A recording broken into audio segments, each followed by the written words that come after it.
Hey guys! First things first, I got a job.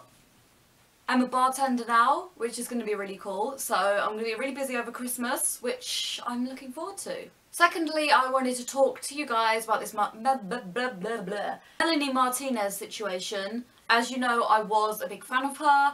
I went to see her on the stage. She was incredible.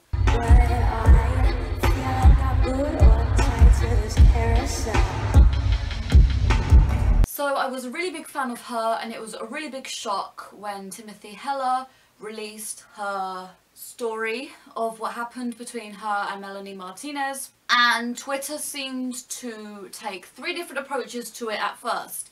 There was completely disowning Melanie and obviously listening to the victim, believing the victim, being shocked that such a story would happen and using the story to inform us of what kind of person Melanie is. And then there was another option, which was to completely disbelieve Timothy and call her a liar and say she's doing it for attention and blame the victim, or say it happened but it must have been Timothy's fault, and support Melanie and send Timothy hate and all this nonsense that was happening from the other side. And then there was somewhere in the middle, which was that we should listen to both sides and no one will make an informed decision on their own, and everyone should listen to what the court says and no one should make a decision until Melanie said something, etc. So I wanted to talk about all that. Firstly, I want to make the point that sexual assault, sexual harassment, rape, etc. is not acceptable at all. Women can be guilty of it. Women can have sex with someone or do something sexual without consent or without clear consent, because if you don't have clear consent, you're not sure if you have consent, and then you shouldn't do anything. People's bodies are their own, they are precious, and we should never violate anyone's body. We should never touch anyone's body in a way that they're not happy with. If we're not sure what they're happy with, we should ask. If you think that kills the mood, don't have sex. Consent should not kill the mood of what you're doing. Consent is the #1 most important thing. Regarding sex, that and safety. I'm going to talk about what Timothy said, and then I'm going to talk about Melanie's response. Timothy said that they had had a friendship for a long time, which was very toxic, which she didn't realise at the time. That it was all about Melanie getting something out of the friendship. Timothy didn't get anything out of it. She was manipulated by Melanie in various ways. Timothy just needed someone to cling on to and was codependent, so it became a toxic friendship. Not because Timothy did something wrong, I didn't mean it like that, but because that's not how it should be. She was already being manipulated by someone and she was dependent on that person because she'd been through some shit or whatever. So at that point you are very vulnerable to being abused by someone or taken advantage of, because that's what it's like to be manipulated. There are people who are saying, why did she continue to stay friends with her after she was raped? But she didn't know at first that she was raped. She didn't consider that it was bad. She didn't consider that she had said no and someone had ignored that, and that's obviously wrong. And there is no excuse for rape. If someone rapes someone and then they stay friends, the response shouldn't be, well, they stayed friends afterwards, so it's okay. No. Raping someone is not okay, and Melanie wouldn't know how she would react to it anyway. How would Melanie know that she was going to be okay with it and stay friends with her? She did not have clear consent. Melanie's response was that Timothy didn't say no. Timothy said she did say no for 2 nights running. She said no multiple times. Melanie said that Timothy didn't say no. So someone's lying, probably not the victim. Statistically, that's very unlikely. Even if Melanie is telling the truth and Timothy didn't say no and she went ahead with it, that is still rape because she still did not have clear consent. Silence is not consent. She said afterwards that she thought Timothy was okay with it and Timothy didn't say no. You don't assume that someone's okay with you doing something with their body and then go ahead with it. That's not how consent works, because that's assuming that you have the right to someone's body, which you don't. Let's take a look at Melanie's Twitter, shall we? I am horrified and saddened by the statements and story told tonight by Timothy Heller. What she and I shared was a close friendship for a period of time. That's not consent. Being someone's friend is not consent. We came into each other's lives as we were both starting our careers as artists, and we both tried to help each other. We both had pain in dealing with our individual demons, that's no excuse, and the new paths we were forging. But I truly felt we were trying to lift each other up. So she's putting the blame on Timothy, saying, I thought you wanted to. I thought we were lifting each other up. She never said no to what we chose to do together. And although we parted ways, I'm sending her love and light always. I'm going to spell this out because it is obvious to some of you, but maybe to not everyone it's obvious. That is not consensual. She just said that Timothy didn't say no, so she probably chose to do it, and she's sending her love and light. That's not acceptable. Good vibes after you've violated someone and made them feel like that is not acceptable. And even still, another victim has come forward and accused Melanie of pressuring her into sex. I found it. Oh my god, that took so long to find. This is by @MaddieCarina. Also, something similar, not rape, happened with me and Mel. She begged me over and over again to sleep with her, and I finally gave in. She wore me down. I said yes, but it was not the same with Timothy, because Timothy didn't say yes. I will support Timothy Heller till the end, emojis. Okay, so she says it wasn't rape, but she was begged over and over again until she gave in, which is at least statutory rape. People think of rape as something being forceful and violent, but there are other ways to get someone to give in to sex other than using force. People use drugs and alcohol, people use peer pressure, people can guilt trip the other person. They can say, oh, don't you love me? Oh, I thought we were friends, or I really want to, and beg you until you give in after you've said no several times. That's still rape. You still gave sex to someone who wasn't willing to consent. People always talk about rape between a man and a woman, or rape that's forceful or violent, but people don't really talk about stuff like this as much, so it's not considered rape. Only the extreme examples are considered rape, which is bizarre, because you wouldn't have that in any other situation. There aren't usually other situations where the most extreme thing is the only thing that counts, and anything else, like, people don't think it counts.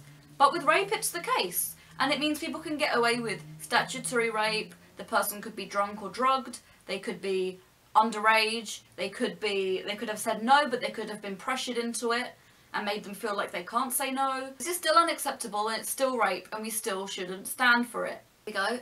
For every 101 prosecutions for rape, just one person is charged with making a false allegation. Those are statistics from 2013. 1 in 161, that's less than 1%. People seem to be clutching to the less than 1% that are false and focusing on them, and in doing so writing off all these women, men, children, non-binary individuals, etc. that have been raped as if they're unimportant. People are demanding proof, but proof of rape doesn't exist because rapists generally don't film what they're doing and don't do it in public. And there isn't likely to be any evidence of rape. It's not like she has a semen sample or a scratch or something that's definitely from that kind of thing. It's not like she's going to have any injuries that give it away. There's no such thing as evidence of rape in this case. It's not possible to prove. So you have to go by the victim's word. Let me just clarify what I said there. I'm not saying that we should lock someone up without checking that they are definitely guilty. A lot of the time people who shout innocent until proven guilty are doing that while shouting at the victim or the alleged victim, calling them a liar and saying that they've definitely made it up, and which is like, okay, innocent until proven guilty, but surely that goes for the victim as well. You're attacking the victim and calling them a liar. You have no proof that they're a liar, therefore you're not following your own policy. If you go with innocent until proven guilty, that should go with the victim as well. If you're going to say that the victim is lying, you kind of need to prove that. You can go by the victim's word until it's proven or become apparent that the victim's story doesn't add up, or they have a reason to lie or something like that, and then it's up for the court and the jury to decide what the situation is. But until then, you need to believe the victim. Yes, you may think that sounds like guilty until proven innocent, but it's also following statistics which statistically, that's the safest way to go. And if you really believe in innocent until proven guilty, the victim has said that the accused touched her without consent after she said no. The accused said that she touched her without consent, but the victim didn't say no. But whether she said no or not, there wasn't any consent. And yet, I'm still seeing people on Twitter, even after this has happened, fighting against Timothy and saying she's made the whole situation up because she's a wild fan of Melanie and she wants to be her, and so she's made this up. It's proven that they were friends and that it happened and that there wasn't consent. That's already been disclosed. She should not be allowed to have a career in any way after this. She probably will, unfortunately. I'm not going to go and see her again. I'm not going to spend any more on her music or merch. The vast majority of her fandom left and do not support her anymore. They have burnt their merch, they've thrown it in the bin, they've deleted her music. I would actually, although it might be a bit late for some of you now, but I would actually suggest, rather than throwing away your Melanie sweaters, maybe consider giving them to a homeless person who's feeling the cold, because they don't really care what band or brand is on it, they just want to stay warm. So I think that would be a good idea. If you don't know what to do with your Melanie sweaters or hoodies, it's a good idea to give them to a homeless person or a homeless shelter, rather than throwing them away or wasting them in that way. But basically, no one should be supporting her anymore. But Amy, how will I fill the void of innovative music and aesthetic kawaiiness? Don't worry, Momo-chan, I have a list. Poppy, Halsey, Taylor Swift, Grimes, Charlie XCX, Marina and the Diamonds, Lana Del Rey, Timothy Heller, The Victim, she is also a musician, we should check her out, Italia Kills, Curly, Troye Sivan, 21 Pilots, and Panic at the Disco. Those are just a few alternatives for you, and those are some great musicians that you should check out. I have another couple of lists that have to do with consent, so this is just going to be a little consent workshop at the end of the video. Things that are not consent: friendship, relationship, marriage, slumber parties, alcohol, drinking, having demons, being of age, a hesitant yes, silence, and saying no. Because I saw one of Melanie's friends say that the rape was Timothy's fault because all Timothy said was no, and as they were close friends, Timothy should have been confident enough to say more than no. And because she wasn't confident enough to say more than no, I don't know what you would say more than no to say no, because she didn't say anything other than no, and Melanie raped her anyway, it's allegedly Timothy's fault. This tweet actually happened, I'm going to find it for you. I found it. She was her best friend. She could have been comfortable to say more than just no to her, and that's by @TaylorFatSwift. Swift does not want you. So again, the fact that they're best friends and they're really close is being used as a code for consent, like you should be comfortable to have sex with that person, or if you said no to them, maybe you should have said no more, and your friendship means your friendship is an excuse for the fact that saying no wasn't enough, and you should have been able to say more than no because you're best friends, or said no more times, or pushed them off. Friendship is not consent, and friendship is not an excuse for abuse. Now we're going to have a list of things which do facilitate consent and can be very useful in relationships. Always asking how they are and if they're okay with things. Using safe words, absolutely. Checking beforehand. You might want to message them, text them, sext them, whatever, beforehand to disclose what you do want to do, what you don't want to do, hard limits, soft limits, blah blah blah, so that when you get down to it, everyone is clear on that. Consent can still be freely given and taken away, but you might have dealt with the more awkward bits or the more conversational talky bits and got them out the way first. Not that consent is ever something that should be got out the way, not that it's something that's difficult, but sometimes it's easier to communicate things before the act takes place so that everyone's comfortable. Being sober is the #1 way of making sure everything's consensual. If you want to have a little drink, to loosen you up a bit and make you a bit confident, that's fine, but don't be drunk. Don't be like blackout drunk. Don't be high. Don't do any of those things. If the person is underage, no. And if you are not 100% sure that they're okay with it, you do not do anything. Because sex is not enjoyable for anyone if one person isn't enjoying it, obviously. If you can enjoy sex when the other person is clearly uncomfortable, you're a bit messed up. There are so many ways that you can ask for consent during what you're doing, and I'm not going to go into detail with them, obviously. You can figure it out. You can ask, are you okay with this? Does that feel good? Etc. I don't need to go into graphic details of what happens, but that's basically it. The way safe words work is usually people use green for go, yellow for I'm uncomfortable with this, and then red means stop. If you discuss this beforehand with your partner and they say red, it means that you should stop. It's very simple.